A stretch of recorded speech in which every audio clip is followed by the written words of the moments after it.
ஏ என்று பல்வேறு படிப்புகளை படிச்சிருக்கிறாரு. பின்னி எடுக்கையா வாங்க. கண்டனம் கமழ்ந்து வர கண்டகம் வெடித்து வர சுந்தர கவிதைகளை சிந்தனை வடித்து தரும் மந்திரம் கற்றவனே, நான் மையில் கொண்ட பாரதியே, பைந்தமிழின் சாரதியே, உந்தனுக்கு என் வணக்கம். பாரதி மூலம் நான் பயின்ற தமிழுக்கு தலைவணக்கம். பாரதி தமிழ்ச்சங்கம், ஸ்ரீ கற்பக கணபதி ஆலயம், நக்கீரர் பட்டிமன்ற குழு, இதன் நிர்வாகிகளுக்கும் உறுப்பினர்களுக்கும் இந்த அவையை அலங்கரிக்கும் அனைவருக்கும் எனது இனிய பொங்கல் நல்வாழ்த்துக்களும் மாலை வணக்கங்களும். சிங்கப்பெண்ணின் தந்தையே, சிங்கப்பெண்ணின் தந்தையே, சீரியல் பட்டிமன்றத்தின் விந்தையே, ஆன்றோர் கண்ட அறமே, ஞானமே, கண்ணகியின் சம்பந்தனே, உமை இந்த அருமையான விழாவிற்கு வரவேற்ற மகிழ்வதில் பெருமகிழ்ச்சி அடைகின்றேன்.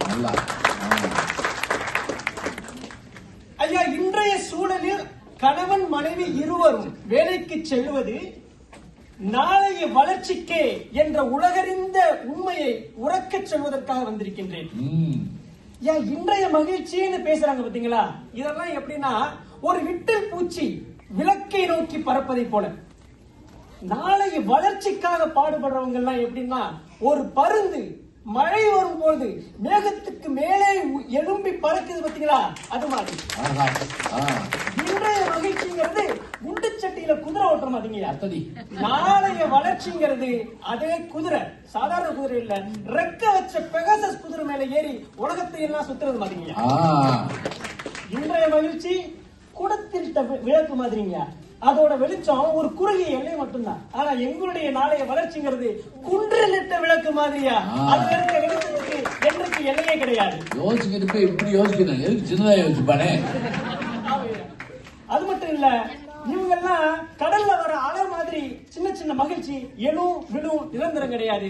ஆனா எங்களுடைய வளர்ச்சிங்கிறது அதே கடலோட ஆழத்துல இருக்க அந்த முத்து மாதிரிங்க. அதுக்காகத்தான் நாங்க எல்லாம் எதிர்காலத்தோட வளர்ச்சியை நிறுத்தி என்னைக்குமே பாடுபட்டு இருக்கீங்க. மூச்சு முடிச்சு உள்ள முடிக்கிட்டு இருக்கோம். ஐயா, இந்த அற்புதமான தருணத்துல ஒரு சூப்பரான ஒரு செல்ஃபி எடுத்துக்கலாம். சொல்லியா வர வர என்ன சீக்கிரம்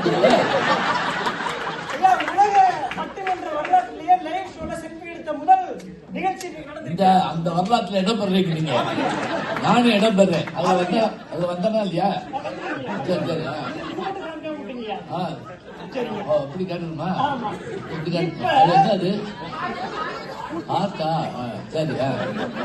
இந்த செல்ஃபியா இப்ப நான் வாட்ஸ்அப்ல ஸ்டேட்டஸா போட போறீங்க, அதே மாதிரி இன்ஸ்டாகிராம்ல ஸ்டோரியா போட போறீங்க. சரி ஐயா, அடுத்த ஒரு துப்பாக்கி கொண்டாடுறீங்க.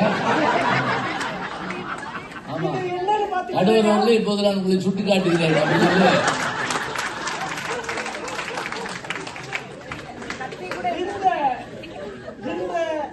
இன்ஸ்டாகிராம்ல போடுற ஸ்டோரியும் வாட்ஸ்அப்ல போற ஸ்டேட்டஸும் 24 மணி நேரத்துல போயிருங்கயா. அது இன்றைய மகிழ்ச்சியா. ஆனா நாளை வளர்ச்சிங்கிறது அங்க பாருங்கயா, வீடியோகிராஃப்ல ஒண்ணு எடுத்துருங்க பாத்தீங்களா, இது யூடியூப்ல அப்லோட் பண்ணிடுவாங்கயா. ஜென்ம ஜென்மத்துக்கு அது அங்கேயே இருக்குயா. நிரந்தரமானது. அதுதான் எங்களுடைய எதிர்கால வளர்ச்சிங்கிறது. அடுத்த ஜென்மத்துக்கு வந்தாலும் வரும். சீரியல்ல அந்த நம்பிக்கையில அடிச்சுட்டு இருக்காங்க. எப்படியும் அடுத்த ஜென்மத்திலே நம்ம அதுல இருப்போம். வித்யாவுக்கு ரொம்ப அருமையா சொல்லிட்டு போனாங்கய்யா. ஃபர்ஸ்ட் ஷோ பார்ப்பாங்களா, பராசக்தி படத்தை போய் அன்னைக்கே பார்த்து வந்தாங்களா. என்னதான் படம் பார்த்தாங்கன்னு தெரியல. அந்த பராசக்தி படத்தோட மூலக்கதையே என்னன்னா, இன்றைய மகிழ்ச்சியை தொடர்ந்துட்டு நாளைய மொழியோட வளர்ச்சிக்காக பாடுபட்ட மொழிப்போர் தியாகிகளை பற்றிய அந்த வரலாறு மொழிப்போர் கதையை தான் அந்த பராசக்தியை சொல்லுது. அதுக்கப்புறம் பாட்டு பண்ணாங்க, நாளை நாளை நாளை இன்று இன்று அப்படின்னு மமதா பைஜியோட வேற விஷயம் மாதிரி பாட்டு. அது யாரு? படத்துல ஹீரோயின்யா. இப்ப அவங்க மமதா பைஜு. மமதா பைஜு எப்படி எழுதுவேன் நானு? பைஜுனா பைஜு. பைஜு என் நிலைமை இப்படி ஆகி போச்சு. நான் என்ன செய்வேன்? அவையாரையும் ஆண்டாலையும் எழுதிக்கிட்டு இருந்தேன். மமதா பற்றி எழுதிக்கிட்டு இருக்கேன். இருக்கிட்ட காலம் மாறுதில்ல. அப்படிப்பட்ட அருமையா பாட்டெல்லாம் நல்லா பண்ணாங்க. ஆனா பேசுனதெல்லாம் எங்களுக்காக பேசி போயிருக்காங்க. அதுதான் எல்லாருமே ஒண்ணு வச்சிருக்காங்க. பொங்கல் பண்டிகை வந்து இன்றைய மகிழ்ச்சியா ஐயா? பொங்கல் பண்டிகை இன்றைக்கு அழகாக கொண்டாடுவதற்கு நேற்றே ஒரு உழவனும் ஒரு நெசவாளனும் ஒரு வணிகனும் ஒரு உழவனும் பாடுபட்டிருக்கிறார்கள். இவ்வளவு அருமை இந்த நிகழ்ச்சி நடந்துட்டு இருக்கு. பிடிஎஸ் இந்த சீன்ல எவ்வளவு உழைச்சிருக்காங்க, இந்த கற்பக கணபதி ஆலயம் எவ்வளவு உழைச்சிருக்காங்க, அந்த உழைப்போட பலன் இன்றைய மகிழ்ச்சியா இருக்கு. அதைத்தான் நாங்க சொல்லுவோம். நாளைய வளர்ச்சி வேணுமா, அதுக்கு இன்றைய உழைச்சாதான் உண்டு தவிர இன்றைய மகிழ்ச்சிக்கு பின்னால போகாத.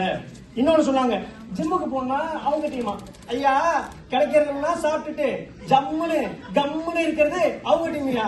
ஆனா எதிர்கால வளர்ச்சி மேல நம்பிக்கை இருக்கிறதுனால கும்முன்னு போய் உடம்பு ஏத்துறதுனா எங்க டீமியா?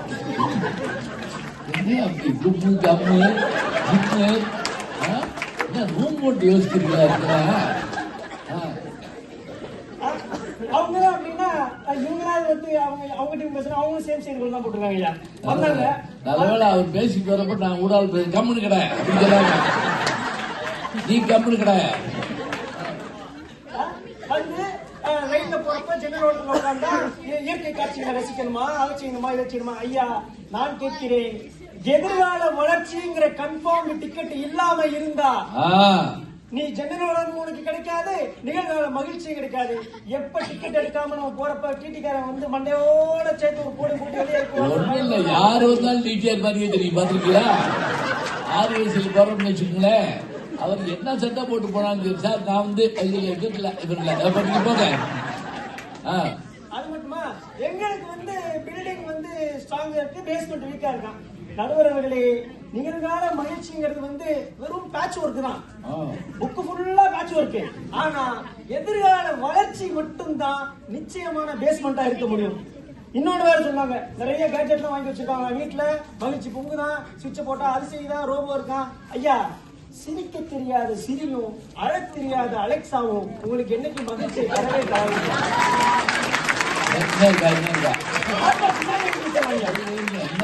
சிரிக்க தெரியாத சிரியும் அழ தெரியாத அலெக்சாவும் இது இனிமே நான் இதுக்காகவே படிச்சு வரணும். அமெரிக்கால பட்டிமன்றம் பேசுறதுக்காக அவர் 6 வருஷம் அங்க படிச்சுட்டு இருக்காரு அப்படின்னு சொல்லி. சிரிக்க தெரியாத சிரியும் அழுக தெரியாத அலெக்சாவா? ஐயா, சிரியில வந்து இப்படிதான் அலாரம் வைக்கிறேன்னு சொல்லிட்டு wake me up at 5 o'clock இந்த மார்னிங் சொல்லிட்டு அலாரம் வச்சு படுத்தாச்சுங்க. அதெல்லாம் அலாரம் அடிக்குது, பாம் பாம் பாம் பாம்னு அது ஒரு டூன் வச்சிருக்காங்க. அடிச்சதுமே நானும் ஸ்னூஸ்ல போட்டு தூங்கிட்டேன். அப்ப தெரிஞ்சு ஐயே இதெல்லாம் வேலைக்கான. அடுத்த நாள் என்ன மாதிரி பையன் சிரியாவது மண்ணாது என் பொண்டாட்டி சொல்லி சபி நாளைக்கு கால அந்த மாதிரி போட்டுருமான்னு சொல்லிட்டு படுத்தாங்க. அவங்க அடுத்த நாள் காலையில் என்ன தெரியுமா, கலைவாணி வந்து வீணையை விட்டுட்டு காப்பி கப்பே எடுத்துட்டு வந்து வந்த மாதிரி வந்து அழகா பக்கத்துல வந்து தலையை கோதி இல்லைங்க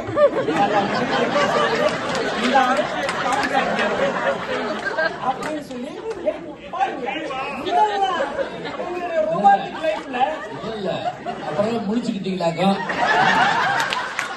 இல்ல எந்திரிச்சிங்களான்னு கேக்குறேன். வருமா அலெக்சால வருமா?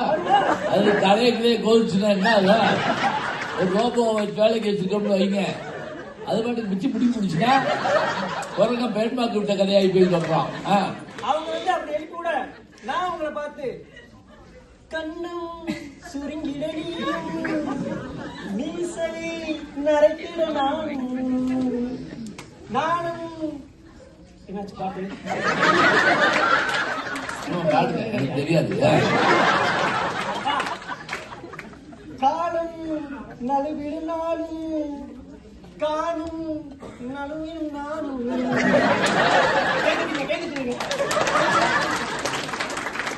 ஐயா, அது மனைவியோட முகத்தில் நடிச்சுன்னா அந்த அந்த புதுகாலத்துல பாடல் வரியெல்லாம் மறந்துருச்சுங்க. பயத்துல அதெல்லாம் என்ன எனக்கு தெரியாதா? நான் கல்யாணம் ஆகாதவனா? இந்த இடத்துல ஒரு குட்டி கதை. என்ன வரவர் எப்படி ஆயிட்டீங்களா? குட்டி ஸ்டோரிஸ் தானே எல்லாமே. ஒரு ஊர்ல ஒரு அப்பா இருந்தாரியா, அவருக்கு 2 பசங்கயா, ஒரே ஒரு பொண்டாட்டியா. மர்ம கதையா இருக்கையா அது? அவர் வந்து கஷ்டப்பட்டு அந்த 2 பசங்களை படிக்க வச்சாரியா. நாட்கள் உருண்டோடு பள்ளி படிப்பு முடிஞ்சிச்சு, கல்லூரி படிப்பு வர வேண்டிய நேரம் வந்துருச்சு. அந்த நேரத்துல அந்த பையன் வந்து இன்ஜினியரிங் படிக்கணும்னு ஆசைப்படுறான். பொருளாதாரம் இல்ல, பொறியியல் படிக்கணும்னு ஆசைப்படுறான். பொறி உண்டு கூட கிடைக்காது பொருளாதாரம் இல்லாட்டினா, பொறியியல் இருந்து கிடைக்க போகுது, அதனால அவன் படிக்க முடியல. அப்ப வருது ட்விஸ்ட், சிங்கப்பண்ணி சீரியல்ல வர மாதிரி. அம்மா வர்றாங்க, சொல்றாங்க, மகனே நீ வந்து இன்ஜினியரிங் படிக்கணும்னு ஆசைப்பட்ட, நான் இவ்வளவு நாள் சம்பாதிச்சு வச்ச அமௌண்ட்ல ஒரு பகுதியை நான் சேமிச்சு வச்சிருக்கேன், இந்தா இதை எடுத்துக்க, நீ போய் உனக்கு பிடிச்சத படி, இஷ்டப்பட்டத படி, இஷ்டப்பட்ட வாழ்க்கையை வாழுன்னு சொல்லிட்டு அந்த பையன் போறான். இன்ஜினியரிங் படிக்கிறான், MBA முடிக்கிறான், ஃபைனான்ஸ் முடிக்கிறான், ஒரு மல்டிநேஷனல் கம்பெனில போய் மேனேஜரா சேரான். ஐயா, இந்த இடத்துல அந்த பையன் யாருன்னு நீங்க கேட்கறீங்க? இந்த இடத்துல நான் கேட்கிறேன், அந்த பையன் யாரு?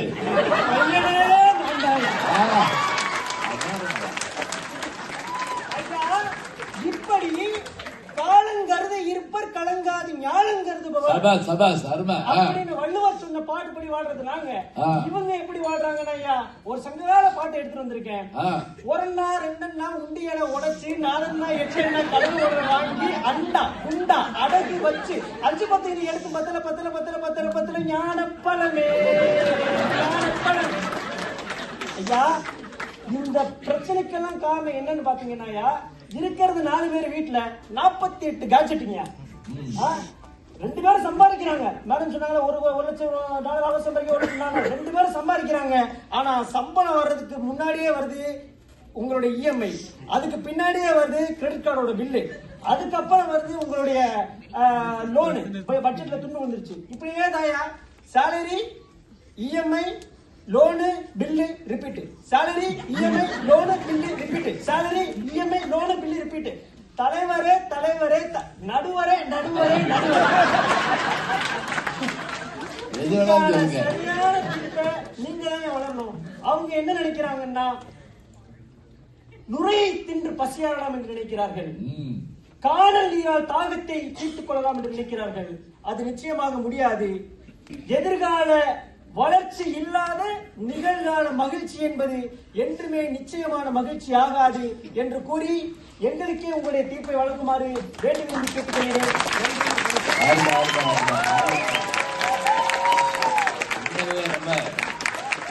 சுவாரஸ்யமா இருந்தது. எப்படின்னா தலைப்பு செய்தி எல்லாமே எடுத்துட்டு இருக்கேன். அதை சொல்ற முறைன்னு ஒன்று இருக்குல்ல, பிரசன்டேஷன் சொல்ற பாருங்க, அது கொடுக்கறது, அது கொடுத்த முறை ரொம்ப அழகா இருந்தது. அதுவும் தலைவரே அப்படியே அடிக்கிட்டே நல்லா இருக்குது. அதாவது ஒரு செய்திய நம்ம எந்த முறையில சொல்றோம் அப்படிங்கிறதுக்காக ஒண்ணு திருக்குறளை இசை வடிவத்துல சொல்றப்ப அது இன்னமும் அது என்ன ராகம் அப்படின்னு தெரிஞ்சவங்க இன்னும் மகிழ்வாங்க. அது மாதிரி ரொம்ப அருமையா சொன்னாரு. நம்ம என்னதான் அலார வச்சாலும் அதுக்கு ஒலி எழுப்ப தெரியுமே தவிர அது நம்ம உணர்வு எழுப்புமா சொல்லுங்க பார்ப்போம். இல்ல, அவங்க எனக்கு எந்திரிக்கலையா அப்படின்னு ஒரு கேள்வி கேட்கிறப்பையோ லேசா தொட்டாலே போதும், உடனே நமக்கு ஒரு சிலிப்பு ஏற்படுறதையோ இதெல்லாம் செய்ய முடியுமா? முடியாது. அப்போ நீங்க நிகழ்காலத்துல வச்சிருக்கக்கூடிய சில விஷயங்களை நம்பிக்கிட்டு இருக்காருங்க. எதிர்காலம் எப்படிப்பட்டதுன்னு ரொம்ப அருமையா சொல்லியிருக்காரு.